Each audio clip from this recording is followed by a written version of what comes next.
Hello friends, welcome to my channel. स्वागत करती हूँ आप लोगों को मेरी चैनल पे। तो चलिए आज की वीडियो को शुरुआत करते हैं। तो आज मैं एक शेयर के बारे में बोलना चाहती हूँ जिसका जो मेन बिजनेस है वो डिफेंस सेक्टर से आता है और कंपनी का नाम है Paras Defence and Space Technologies Limited. तो वीडियो शुरू करने से पहले मैं आप लोगों को एक चीज़ बताना चाहती हूँ कि ये कोई बाय या सेल का रिकमेंडेशन नहीं है। तो अगर आप लोगों को कोई भी शेयर डायरेक्टली बाय या सेल करना है तो अपने फाइनेंशियल एडवाइजर से ज़रूर बात कीजिएगा। तो चलिए बिना किसी देरी करते हुए आज के वीडियो को शुरू करते हैं। तो Paras Defence and Space Technologies Limited का जो मेन बिजनेस है वो है डिफेंस सेक्टर का है और इसका आईपीओ हाल ही में 2021 के सितंबर और अगस्त महीने के आसपास आई थी। तो चलिए एक बार जानते हैं कि कंपनी का मेन बिजनेस क्या है।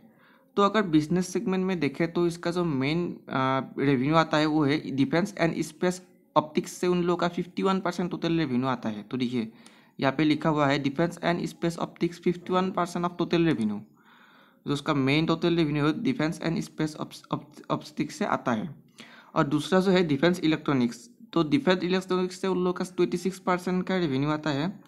और ये जो इलेक्ट्रॉनिक्स है इसके अंदर आता है जो मतलब राडार हो वगैरह, कुछ डिस्प्ले हो, राडार हो, तो इस तरीके का चीज़ इलेक्ट्रॉनिक्स में आता है जिसको बोलते हैं डिफेंस इलेक्ट्रॉनिक्स।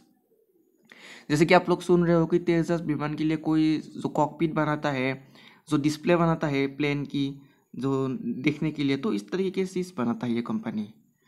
और यहाँ पे देखिए जो यहाँ पे देखिए डिफेंस एंड स्पेस ऑप्टिक्स में भी देखिए यहाँ पे लिखा है IR lenses, large size space mirrors, metal mirrors.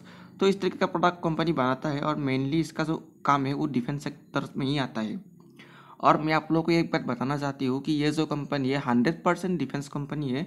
कोई भी पब्लिक मतलब पब्लिक का और कोई भी पब्लिक इंजीनियरिंग का कोई भी प्रोडक्ट ये लोग नहीं बनाते हैं। ओनली ऑन डिफेंस का ही ये लोग प्रोडक्ट बनाते हैं। तो यहाँ पे लिखा हुआ है हेवी इंजीनियरिंग में भी इन लोगों का काम होता है। जो हेवी इंजीनियरिंग है ये भी मेनली डिफेंस सेक्टर का ही है। यहाँ पे लिखा हुआ है फ्लो फॉर्म ट्यूब्स है, titanium and special metal manufacturing, racks and cabinet, cloth, coal plates, large dynamic platform, इस तरीके का प्रोडक्ट ये लोग बनाते हैं। और electromagnetic pulse EMP protection solution भी ये लोग बनाता है। तो ये जो इलेक्ट्रोमैग्नेटिक पल्स है ये एक तरीके का प्रोटेक्शन सोल्यूशन है। मतलब आप लोग शायद न्यूज़ में सुन रहे हो कि पुतिन ने ज़मीन के अंदर घर बना लिया है। कोई व्यक्ति मतलब कोई देश ज़मीन के अंदर घर बना रहा है ताकि एटॉमिक वारफेयर के टाइम में लोग बच सके। तो उस तरीके का जो घर होता है उसमें एक दरवाज़ा लगते हैं, जो जिस डोर लगते हैं उस डोर में एक सिक्योरिटी सोल्यूशन होता है और इसको बोलते हैं इलेक्ट्रोमैग्नेटिक पल्स प्रोटेक्शन सोल्यूशन। मतलब ये जो सोल्यूशन है ये मेनली डोर्स पे लगाया जाता है और ये सोल्यूशन डोर्स को हेवी बनाता है और बाहर बाहर की सिक्योरिटी से। तो इस तरीके की जगह पे इस तरीके का डोर यूज़ होता है। तो इन लोगों का खास करके दो मैन्युफैक्चरिंग फैसिलिटीज़ है, एक है महाराष्ट्र में नवी मुंबई में है और एक है थाने में। तो इन लोगों का दो मेन मैन्युफैक्चरिंग फैसिलिटीज़ है। और यहाँ पे देखिए उन लोगों का देखिए एक्सपोर्ट देखिए defence export from India expected to more than 575 countries in the world.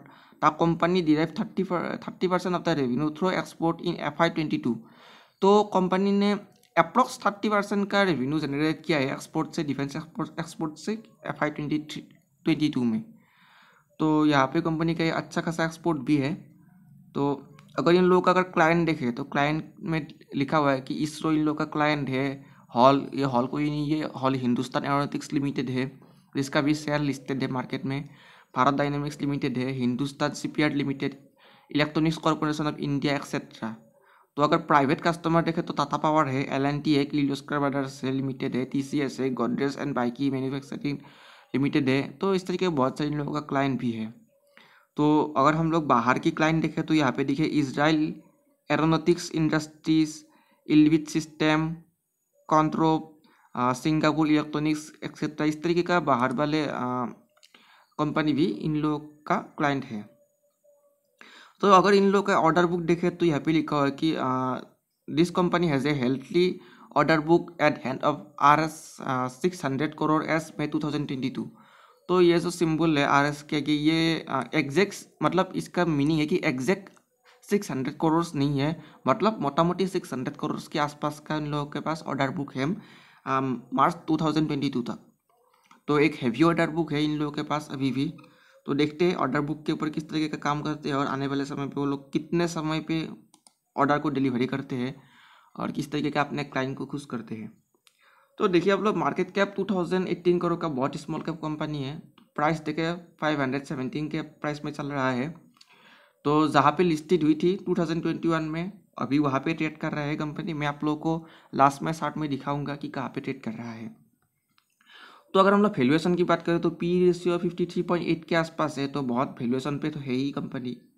तो अगर कंपनी ज़्यादा वैल्यूएशन में होगा तो गिरावट तो आप लोग को देखने को मिलेगा ही। तो इसीलिए आप लोगों को इस कंपनी में लगभग अपने हाई से 70% तक डाउनफॉल आप लोगों को देखने को मिल रहा है। इसीलिए क्योंकि ऑलरेडी एक अनदर लेवल पे है इसका पीई। 53.8 का पीई कोई भी कंपनी के लिए जस्टिफाइड नहीं है। तो अगर इस साल के रिजल्ट अगर अच्छा आता है तो डेफिनेटली ये 53 से नीचे घट कर शायद 30 तक आ सकता है, या तो फिर अगर रिजल्ट खराब आया तो कंपनी फिर से कंसोलिडेटेड करेगा या फिर नीचे जाकर एक फेयर वैल्यूएशन के पीई में आ जाएगा। तो देखते हैं मार्च के क्वार्टर के रिजल्ट क्या आता है। तो अगर आप लोग आरओसी देखें तो 12.4% का है, थोड़ा कम है आरओसी। तो आरओई तो डेफिनेटली कम होगा ही आरओसी से हमेशा, क्योंकि डेप्थ है कंपनी के पास। अगर डेप्थ नहीं होता तो आरओई ज़्यादा होता, लेकिन डेप्थ है तो डेफिनेटली कम तो होगा आरओई। तो अगर डेप्थ देखे तो 29.1 करोड़ का उन लोगों के पास डेप्थ है। तो सेल्स ग्रोथ देखे 3 ईयर्स का 5.25%, ओनली 5.25% का ही सेल्स है। यहाँ पे लिखा हुआ है इन लोगों के पास जो ऑर्डर बुक है अप्रोक्स 600 करोड़ का, लेकिन सेल्स कितनी हुई है 3 ईयर्स का एवरेज 5.2% का ही 25% का ही सेल्स ग्रोथ हुई है। या तो फिर कंपनी ने जो ऑर्डर बुक है उसको बहुत लेटली सेल कर रहा है, जो पहले का जो ऑर्डर बुक था, या तो फिर पहले कंपनी के पास ऑर्डर बुक बहुत कम थी। तो ये दो कारण हो सकते हैं जिसके कारण सेल्स ग्रोथ 5.25% का है। क्योंकि जो कंपनी है, कंपनी डायरेक्ट पब्लिक को प्रोडक्ट नहीं बेचते हैं, ये लोग प्रोडक्ट बेचते हैं अपने क्लाइंट को। और जो मेजर डिफेंस प्रोडक्ट बनाने वाला कंपनी है जैसे कि Hindustan aeronautics limited, Bharat dynamics, तो इस तरीके का कंपनी को ये लोग प्रोडक्ट बेचते हैं सर गवर्नमेंट की कंपनी को।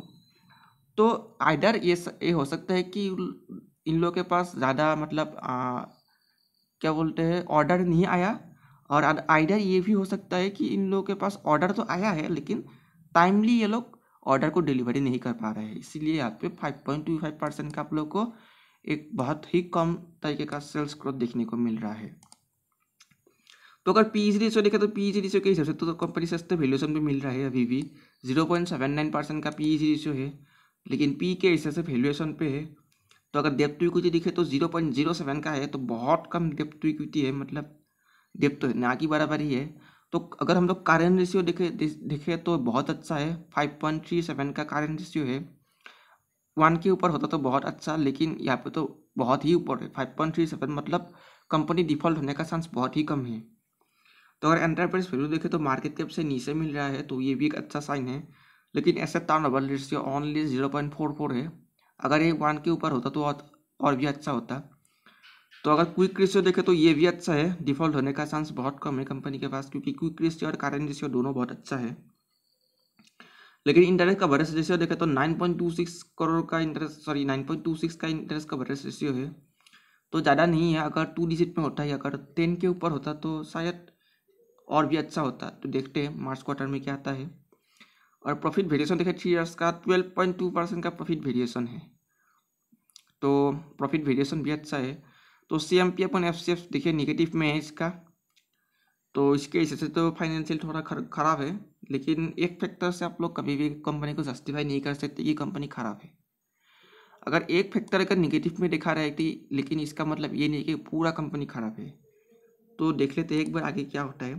तो प्राइस टू कैश फ्लो देखिए 158 का है, वर्किंग कैपिटल टू सेल्स देखिए 129% का के है, तो ये भी अच्छा है। तो EBITDA देखिए 29.5 का अच्छा है। तो फ्री कैश फ्लो देखिए तो 7 करोड़ का कैश है ओनली कंपनी के पास। तो जितना खर्चा होगा उतना वो सब मिलाकर अगर हमको अगर देने का कोई डिविडेंड रहा तो वो है 7 करोड़ का उन लोगों के पास कैश रहेगा। तो 7 करोड़ का उन लोगों के पास कैश है, इसीलिए कंपनी का डिविडेंड 0 है। तो अगर कंपनी का डिविडेंड जीरो है तो इसका मतलब क्या है? तो इसका मतलब यही है कि कंपनी के पास ग्रोथ का बहुत पोटेंशियल है। कंपनी डिविडेंड नहीं देता है इसका मतलब कंपनी बहुत एग्रेसिवली एक्सपांस कर रहा है। और कंपनी अगर बहुत सारा डिविडेंड दे रहा है तो आप लोग ऐसे मान सकते हो कि कंपनी के पास कोई ग्रोथ फैक्ट है ही नहीं, इसीलिए कंपनी अपना सारा पैसा इन्वेस्टर को दे रहा है।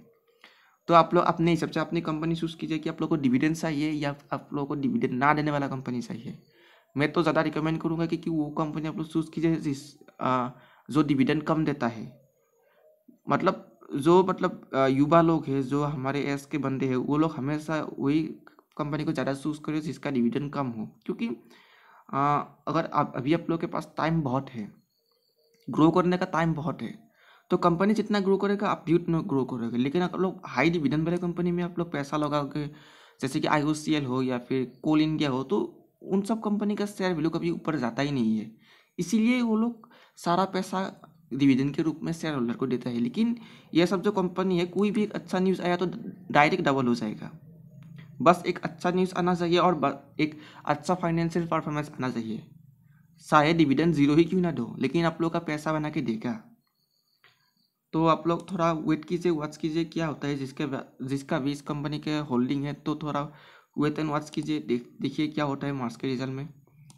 तो अगर पी देखे तो पी तो थोड़ा सा गिरा है। तो अगर हम लोग लिस्टिंग पे देखिए तो टॉप में इन लोग का पी 145 का पी पे चल रहा था 14 जनवरी 2022 में। तो डेफिनेटली गिरेगा ही नीचे, तो ऐसा कोई चांस ही नहीं है कि 145 के पी में कोई शेयर चलेगा। कितना भी अच्छा फाइनेंशियल क्यों ना हो, अगर 144 के पी में अगर शेयर है तो डेफिनेटली गिरेगा ही, चाहे वो कितना भी अच्छा फाइनेंशियल हो। तो अगर क्वार्टरली रिजल्ट देखें तो हम लोग तो क्वार्टरली रिजल्ट थोड़ा सा इंक्रीज होता जा रहा है लगातार। तो मार्च 2020 में तो मैं 16 करोड़, इसके बाद जून में फिर से गिरा था, सितंबर में थोड़ा बढ़ा और दिसंबर में फिर से मार्च के महीने का सेल्स लेकर आया उन लोगों ने। तो ऑपरेटिंग प्रॉफिट मार्जिन भी अच्छा है, लगभग 30 के आसपास है। 30% का ऑपरेटिंग प्रॉफिट मार्जिन बहुत अच्छा होता है। तो यहाँ पे देखिए नेट प्रॉफिट भी उन लोग का पॉजिटिव में ही है। तो यहाँ पे देखिए EPS ओनली 2.69 का है, ये थोड़ा बढ़ेगा तो PE में डेफिनेटली आप लोग गिरावट देखने को मिलेगा। तो अगर PE में गिरावट देखना है तो EPS में बढ़ना बहुत ज़रूरी है। तो अगर PNL देखें तो आप लोग सेल्स देखिए, सेल्स किस तरीके का ग्रो हो जा रहा है कंपनी का। तो मार्च 2020 में 147, इसके बाद थोड़ा गिरा था और मार्च 2022 में फिर से बढ़ा है। तो अगर हम लोग इस साल के देखें TTM में तो 217 करोड़ का सेल्स है अभी भी। तो देखते रिजल्ट क्या आता है एक्यूरेट। तो अगर हम लोग ऑपरेटिंग प्रॉफिट मार्जिन देखें तो यहाँ पे थोड़ा सा आप लोग गिरावट देखने को मिल रहा है, क्योंकि अभी मटेरियल कॉस्ट बहुत ज़्यादा बढ़ चुकी है ड्यू टू इन्फ्लेशन। तो इसीलिए आप लोगों को ऑपरेटिंग प्रॉफिट मार्जिन में थोड़ा आप लोगों को गिरावट देखने को मिल रहा है। तो अगर हम लोग प्रॉफिट बिफोर टैक्स देखें तो ये भी अच्छा है। तो अगर प्रॉफिट आफ्टर टैक्स देखें तो पॉजिटिव में ही है, नेट प्रॉफिट अच्छा है 27 और अभी 37 करोड़ का नेट प्रॉफिट है। तो आई होप कंपनी का रिजल्ट थोड़ा अच्छा है और PE रेशियो में थोड़ा गिरावट आए तो डेफिनेटली आप यहाँ भी आप लोगों को एक तेजी शायद देखने को मिल सकता है इस साल को।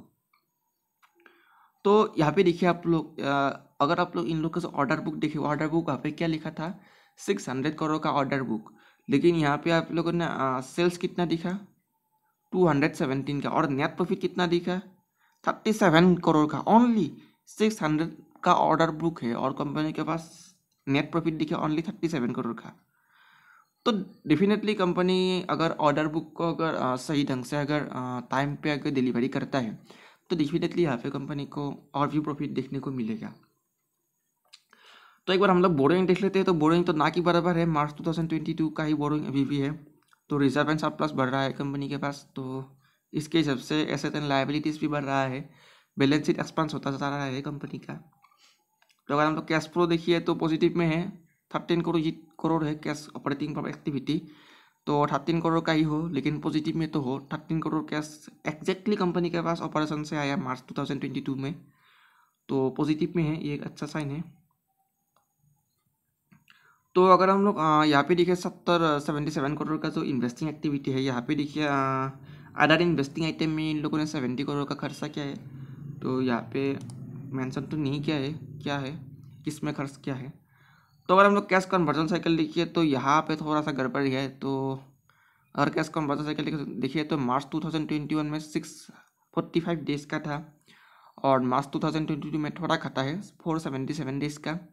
आई होप कि मार्च 2023 में ये और घट के एटलीस्ट 200 डेज तक तो आना चाहिए, भले ही ये इंजीनियरिंग वाले कंपनी क्यों ना हो।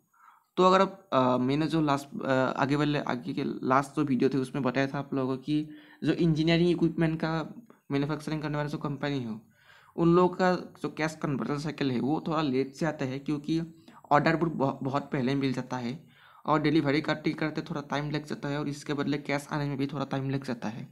तो इसीलिए इंजीनियरिंग सेक्टर की जो कंपनी है वहाँ पे कैश कन्वर्जन साइकिल थोड़ा ज़्यादा होता है, लेकिन इतना भी नहीं कि 1 साल के ऊपर हो, थोड़ा अगर कम खर्चा जाए तो अच्छा है। तो अगर प्रोमोटर होल्डिंग देखे तो प्रोमोटर होल्डिंग भी अच्छा है, 58.94 का है, एक स्टेबल प्रोमोटर होल्डिंग है अभी भी। तो अगर एफआईआई का होल्डिंग देखे तो सितंबर 2021 में 4.36% का, और अभी ना की बराबर ही है दिसंबर में। तो अगर हम लोग डीआई का होल्डिंग देखें, डीआई ने भी लगातार निकलने के काम शुरू किया है। तो सितंबर 2022 में 2.33 करोड़ का होल्डिंग थी और अभी दिखे दिसंबर में 2.6% का होल्डिंग है। सॉरी, मैं यहाँ पे आप लोगों को गलती से 2.33 करोड़ बोल दिया था।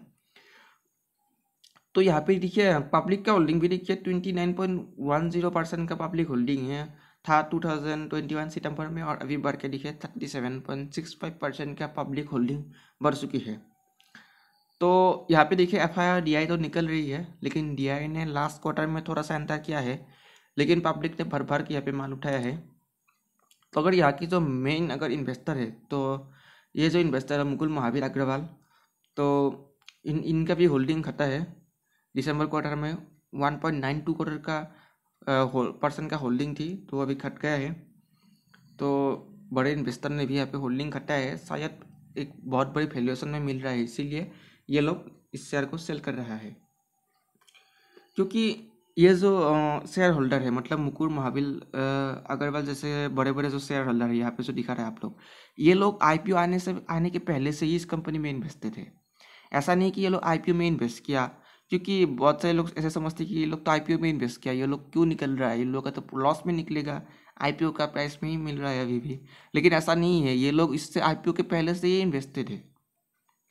बहुत सारे लोग ये बात नहीं जानते। और ये जो मुकुल महावीर अग्रवाल है, ये यूट्यूब में जो मुकुल महावीर अग्रवाल है वो महावीर अग्रवाल नहीं है ये। तो बहुत सारे लोग क्या सोचते हैं, एक मिसअंडरस्टैंडिंग है कि बहुत सारे लोग ये सोचते हैं कि यूट्यूब में जो यूट्यूबर है मुकुल अग्रवाल नाम का वो है ये, लेकिन वो मुकुल अग्रवाल नहीं है। ये मुकुल महावीर अग्रवाल ये बहुत बड़ा इन्वेस्टर है जिसका कोई यूट्यूब चैनल है ही नहीं। आप जाके उसको फॉलो भी कर सकते हो ट्विटर पे, तो आप लोग इन दोनों का डिफरेंस देखिएगा। तो एक बार इन लोगों का जो लेटेस्ट जो एक अनाउंसमेंट आई थी उसको देखते हैं। तो यहाँ पे देखिए अनाउंसमेंट क्या थी, यहाँ पे देखिए इन लोगों ने यहाँ पे देखिए इन लोगों का जो सब्सिडरी कंपनी है Paras Defence and Space Technologies Limited, उन लोगों ने एक एमओयू साइन किया है कावा स्पेस लिमिटेड के साथ for indigenous development and deployment on space intelligence surveillance and reconnaissance payload which will include RF with band software definite ratio। तो एक नई कंपनी के साथ इन लोगों ने एमओयू साइन किया है, तो डेफिनेटली कंपनी ने बड़े बड़े कंपनी के साथ साइन तो कर रहा है और अपने बिजनेस को भी एक्सपेंशन कर रहा है। तो डेफिनेटली कंपनी एक अच्छे मैनेजमेंट एक कंपनी को आगे ले जाने की बहुत कोशिश कर रहा है। ये नहीं कि मैनेजमेंट खाली अपने क्लाइंट के ऊपर ही भरोसा के बैठ रहे हैं, ऐसा भी नहीं है। मैनेजमेंट नई नई टेक्नोलॉजी के लिए नई नई कंपनी के साथ एमओयू भी साइन कर रहा है। तो ये एक अच्छी बात देखने को मिली हमको कंपनी में। तो अगर हम लोग इसका एक बार चार्ट देख लेते तो लास्ट में तो देखिए लिस्टिंग के आसपास ये है, जो लिस्टिंग हुई थी सितंबर में 2021 में 469 के आसपास, और अभी देखिए यहाँ पे सपोर्ट लेकर ही ऊपर गया। तो अगर एग्रेसिव इन्वेस्टर अगर इसको बाय करना चाहते हो तो यहाँ पे बाय कर सकते हैं। तो ये लेकिन यहाँ पे कोई शार्ट का कोई फॉर्मेशन नहीं है, ना ही कोई ब्रेकआउट का फॉर्मेशन है, सिर्फ एक सपोर्ट रेंज है। तो आई होप आपको शेयर के बारे में अच्छे से पता हो गया होगा कि किस तरीके का शेयर काम कर रहा है, और इसका शार्ट स्ट्रक्चर भी आप लोगों को समझ में आया होगा। तो अगर आप लोग को इस शेयर में अगर इन्वेस्ट है तो आप लोग इस शेयर को वॉच कीजिए, मार्च के क्वार्टर में जल्दबाजी में निकले मत, क्योंकि मार्च की क्वार्टर का रिजल्ट अच्छा भी आ सकते हैं, क्योंकि इन लोग का इसका जो शेयर है, शेयर का पी बहुत ऊपर चल रहा है और वैल्यूएशन बहुत ज़्यादा है, इसीलिए आप लोग को शेयर में एक गिरावट देखने को मिल रहा है। तो लेकिन अभी शेयर का वैल्यूएशन थोड़ा सा कम हो गया है। अगर रिजल्ट अच्छा आया तो और भी कम हो सकता है। तो देखते हैं मार्च वाले क्वार्टर में क्या होता है। तो दोस्तों आज के लिए तो बस इतना ही। अगर आप लोग को कोई चीज़ समझने में परेशानी आ रही है तो कमेंट कीजिए। तो अगर आप लोग को कोई नए शेयर के ऊपर वीडियो चाहिए तो भी कमेंट कीजिए, मैं आप लोग के कमेंट के रिप्लाई दूंगी और उसके हिसाब से उसके ऊपर उस टॉपिक के ऊपर वीडियो भी लेकर आऊँगी। तो अगर आप लोग को वीडियो देखकर अच्छी लगी तो लाइक शेयर एंड सब्सक्राइब कीजिए और अपने फ्रेंड्स के साथ भी शेयर कीजिए। मिलते हैं आप लोगों को नेक्स्ट वीडियो में, तब तक के लिए bye bye, take care, thank you.